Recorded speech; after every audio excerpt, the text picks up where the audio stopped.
New this week, an airline is now flying out of Portland with sustainable jet fuel. Joe Ranieri with our Environment Northwest team shows us how one local energy company is helping airlines go green. 90% of the state of Oregon's jet fuel is stored in tanks like these along Highway 30 in Northwest Portland. Well, 2 of these tanks are going green.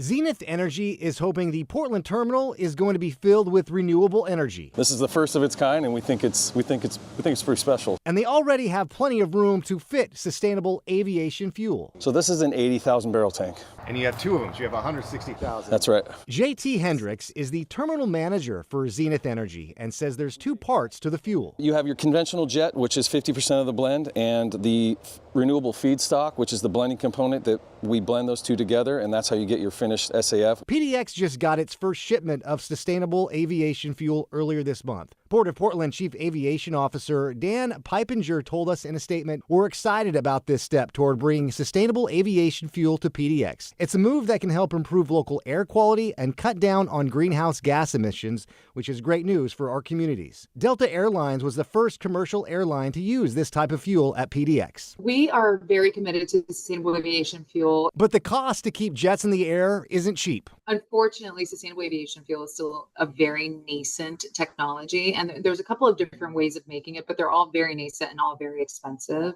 Charlotte Lawler with Delta Airlines says they are working with different suppliers to keep the cost down. Today, it's still 2, sometimes 3 times more expensive than conventional jet fuel. And so our ambition is to try to work across the value chain, including with the ports, the producers, the blenders, to try to bring the cost as low as possible. Well, it's not cheap to fly. We don't want to make it something prohibitive.